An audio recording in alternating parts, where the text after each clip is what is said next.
నా పేరు పద్మ చీలవంచ పద్మ రమేష్. నేను హౌస్ వైఫ్ని.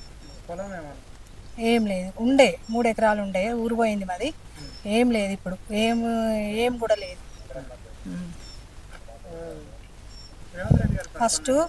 ఫస్ట్ రాష్ట్ర ముఖ్యమంత్రి గారికి నా నమస్కారాలు, మా ఆదిశీనన్న గారికి నమస్కారాలు, పొంగులేటి శ్రీనన్న గారికి, పొన్నం ప్రభాకర్ గారికి, అందరికీ కాంగ్రెస్ అందరికీ అధికారులకు నా నమస్కారాలు. ఎందుకంటే మేము చాలా కష్టపడి ఎన్ని రోజులు 10 సంవత్సరాల నుండి మాకు ఇల్లు లేదు.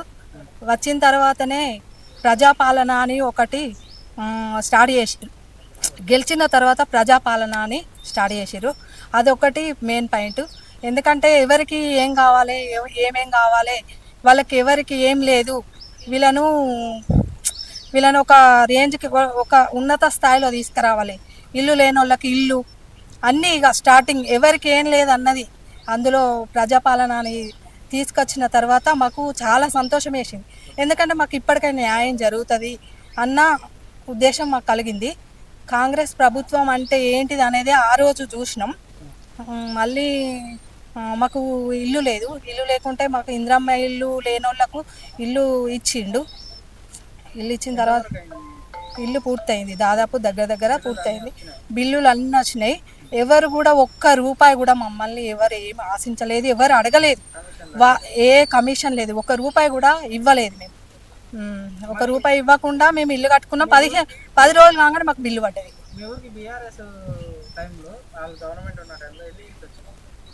మా ఊరికి ఏమీ రాలేదు. లాస్ట్ చివరి దాంట్లో 3 లక్షలు ఇస్తామని ఏదో పేపర్లు ఏదో వేసిర్రు. మాకైతే ఇల్లు ఏం రాలేదు. మళ్ళా ఏమైందంటే బాగా అది అప్పుడు బీఆర్ఎస్ ఉన్నప్పుడు మేము డబ్బులు రాలేదని అటు ఇటు మాట్లాడుతుంటే మమ్మల్ని తీసుకుపోయి జైల్లో పెట్టుడు, బాగా ఇబ్బంది పెట్టిండు. 10 సంవత్సరాల నుండి జైలు కూడా.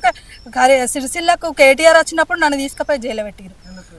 చాలా ఇబ్బంది పెట్టిరు వాళ్ళు. వాళ్ళ ప్రభుత్వము అంటే 10 సంవత్సరాల నుండి చేసిన ప్రభుత్వం ఎవరికొక్కరికి కూడా న్యాయం జరగలేదు. ఇప్పుడు కాంగ్రెస్ వచ్చిందా 2 సంవత్సరాలు, ఇప్పుడు 2 సంవత్సరాలు అవుతుందా. మాకేమన్నా చిన్న ఏదన్నా కావాలంటే సీనన్న అందుబాటులో ఉన్నాడు. 10 నిమిషాలలో మా ముందు ఉంటాడు. మాకేం కావాలన్నా మేము 5 నిమిషాలలో ఫోన్ కొడితే వస్తాడు మా సీనన్న. మా ఊరికి దాదాపు 40 ఇండ్లు 50 ఇండ్లు వచ్చినాయి. చాలా మందిని మొత్తం ఊరు మొత్తం మిడ్మానేరు కాబట్టి అందరికి ఇస్తా అన్నాడు.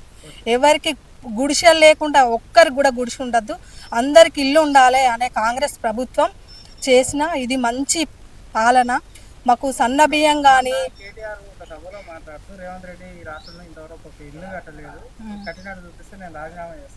నేను ఒక ఫోటో దించి ఇప్పుడు మా ఇంటి ముందు ఒక ఫోటో దిగి పెట్టమంటారా?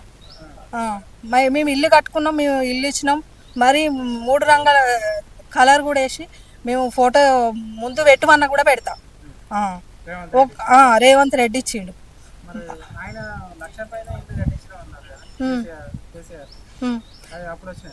మాకేం రాలేదు. 1,00,000 పైన కాదు, ఒక్కరి ఇండ్లు కూడా అది ఏంటి డబుల్ బెడ్రూమ్ అని కట్టించారు, అది మొత్తం కూలిపోతున్నాయి. అదేం పాలన లేదు. కాదు, అస్సలే కాదు. ఇప్పుడు రేవంత్ రెడ్డి అన్న వచ్చిన తర్వాతనే అందరికీ ఇండ్లు వచ్చినాయి. ఇంకా అందరికి ఇవ్వడానికి కూడా ముందుకు వస్తుంది. ఇప్పుడు రోజు పేపర్కి వస్తుంది, ఇల్లు కట్టుకోరు అని రోజు ఇస్తారు. మాకేం ఇబ్బంది కాలేదు. బిల్లులు మాత్రం 15 రోజులు 10 రోజులలో మాకు బిల్లు పడ్డది. ఎవరు కూడా 1 రూపాయి అడగలేదు, 1 రూపాయి మేము కూడా ఇవ్వలేదు. అన్నీ అందుతున్నాయి. సన్న బియ్యం, మహాలక్ష్మి పథకం అంటే మహాలక్ష్మి పథకం ఎంత మంచి, మహిళలకు ఎంత మంచిది అంటే మేము ఇప్పుడు హైదరాబాద్ పోవాలి, హాస్పిటల్కి పోవాలంటే 1 రూపాయి లేకుండా పోతున్నాం. పిల్లల్ని తీసుకుపోయి పోతున్నాం, మంచి అక్కడ హాస్పిటల్ చూపించుకుంటున్నాం, కడుపు నిండా అన్నం తిని ఆ డబ్బులతోనే వస్తున్నాం. మంచి పథకాలు పెట్టిండు. అస్సలే ఎందుకు బాగాలేదు. అన్నీ వేరే పార్టీలకు బాగా అది ముందటనే కనిపిస్తుంది కదా. ఊర్లో ఎవరినన్నా అడగండి అది కాంగ్రెస్ పాలన ఎట్లుంది అని అందరు చెప్తారు. గుండె మీద తీసుకొని మాకు మహిళలకు కొన్ని కోట్ల వడ్డీ రుణాలు, ఎన్నో వడ్డీ లేని రుణాలు, మొన్న 32,000 చాలా సార్లు ఇప్పుడు గెలిచిన నుండి వచ్చినాయి. మొన్న 32,000 వచ్చినాయి. 15 రోజులు అవుతుంది, ఇప్పటికే 3-4 సార్లు వచ్చినాయి. Subscribe us and press the bell icon for more interesting updates.